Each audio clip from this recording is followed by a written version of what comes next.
నేను మీ స్వాతి, ఉస్మానియా యూనివర్సిటీ. యావత్ భారతదేశమంతా ఇప్పుడు చర్చించుకుంటున్నటువంటి విషయంలో ఇప్పటికిప్పుడు చూస్తుంటే నరేంద్ర మోడీ గారు రామ మందిరానికి రాముడి విగ్రహాన్ని తీసుకెళ్తున్నట్టుగా బీజేపీ వాళ్ళు ఒక పోస్టర్ని విడుదల చేయడం జరిగింది.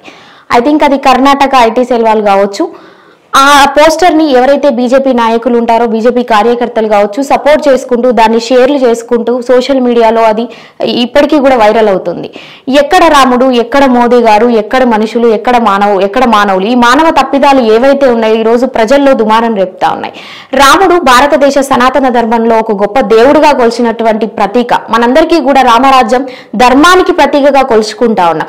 దానికి ఒక రాజకీయ కోణాన్ని అంటించుకొని ఆ కోణాన్ని ఏదైతే ప్రజల మీద ఎలక్షన్స్ కోసం, ఏదైతే ఓటు బ్యాంకు కోసం ప్రయత్నించడం ఏదైతే ఉందో ఇది అసలు పద్ధతి అయినటువంటి విషయం కాదు. ఎందుకంటే ఏ రాజకీయ పార్టీ గాని దేవుణ్ణి అడ్డు పెట్టుకొని, మతతత్వాన్ని అడ్డు పెట్టుకొని ముందుకు రావడం ఏదైతే ఉందో అది ఇప్పటి వరకు భారతదేశ చరిత్రలో జరగడం, ఇది ఇలాంటి పోస్టర్లు విడుదల కావడం ఇప్పుడు జరుగుతా ఉన్నటువంటి విషయం.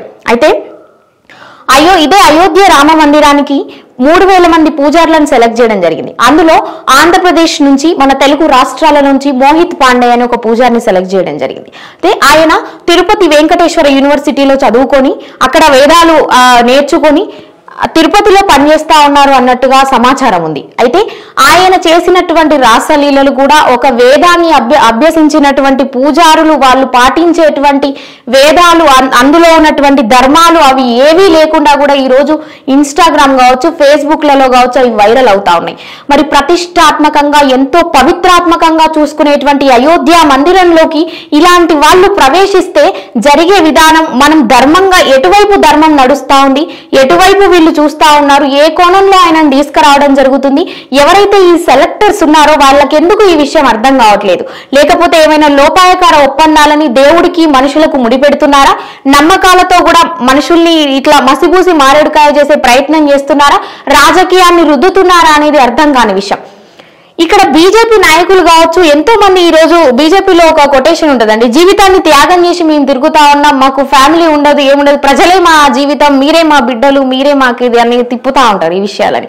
మరి ఇంత తెలిసి ఇంత సనాతన ధర్మాన్ని పాటించే మీరు ప్రజలకు ఏం మెసేజ్ ఇద్దాం అనుకుంటున్నారు? వాళ్ళని ఎటువైపు నడిపిద్దాం అనుకుంటున్నారు? ఏంటో బుర్ర పనిచేయకుండా వాళ్ళకి అసలు మెదడు లేనా, మేధావి పరంగా ఆలోచించే వాళ్ళు ఈరోజు మూర్ఖులు అవుతున్నారు కదా. ఎంతో మేధావులుగా చెప్పుకొనబడేటటువంటి వ్యవస్థలో ఉన్న ఇలాంటి వ్యక్తులు ఈరోజు మూర్ఖత్వంగా ప్రవర్తించడం ఏంటిది? ఇట్లా ఆ విగ్రహాన్ని పట్టుకొని పోతున్నట్టు అది ఆ పోస్టర్ ని రిలీజ్ చేయడం ఏంది?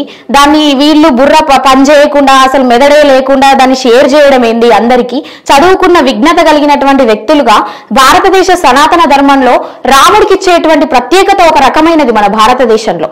ఆ ధర్మానికి ప్రతీకగా చూసి ఎంతో పవిత్రంగా కొలుచుకునేటువంటి దేవుణ్ణి ప్రజల రాజకీయాలతోని, ఈ చెత్త రాజకీయం, వాళ్ళు చేసే రాజకీయాలతో ముడిపెట్టడం ఎంతవరకు కరెక్ట్? ఇది యువతలోకి బలంగా వెళ్తే ఎంతవరకు వాళ్ళు యువత స్పందిస్తా ఉన్నారు? ఈరోజు నమ్మకాలతో రాజకీయాలను ముడిపెట్టే విధంగా బీజేపీ పయనిస్తుందా, లేకపోతే ఉన్నటువంటి నమ్మకాలను సైకలాజికల్ గా వాడుకునే పద్ధతిని అవలంబిస్తుందా అనేది అర్థం కాని పరిస్థితిలో ఉంది నేటి యువత.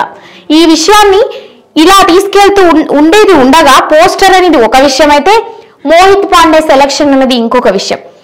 ఆ ఏజ్ లో ఉన్నటువంటి ఆయన వేదాలను అభ్యసించేటువంటి ఒక పూజారి, తిరుపతిలో పనిచేస్తున్నటువంటి తిరుమల తిరుపతి దేవస్థానంలో పనిచేసేటువంటి ఎంతో మంది పురోహితులు, ఈరోజు ధర్మశాస్త్రాలను వల్లవేసినటువంటి ఒక నైపుణ్యం కలిగినటువంటి పూజారులు ఉన్నారు.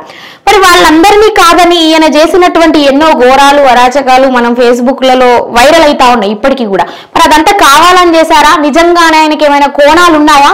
రామ మందిరం లాంటి భారతదేశ సనాతన ధర్మానికే తలమానికమైనటువంటి రామ మందిరాన్ని నిర్మించబోతున్నటువంటి నిర్మాణం కాబోతున్న ఈ ప్రాసెస్ లో, చరిత్రలో నిలిచిపోయేటువంటి ఈ అంశంలో ఆయన సెలక్షన్ ఎంతవరకు కరెక్ట్? దీని మీద విచారణ ఎందుకు జరగట్లేదు? దీని మీద ఎందుకు ప్రశ్నిస్తలేదు? ఎంతో మంది ప్రవచనకర్తలు కావచ్చు, ఈ రోజు ధర్మం తెలిసి, ఈ రోజు వేదాలు చదువుకొని ఎంతో మంది ఉన్నారు, వాళ్ళందరూ ఎందుకు ప్రశ్నించట్లేదు? ఆయనది నిజమేనా? అలాంటి దృక్కోణం ఏదన్నుందా? ఆ దృక్పథంలో ఆలోచించి దయచేసి ఆయన సెలక్షన్ ని అది విచారణ జరిగినాక మాత్రమే రామ మందిరానికి పంపించాల్సిందిగా కోరుతా ఉన్నాం.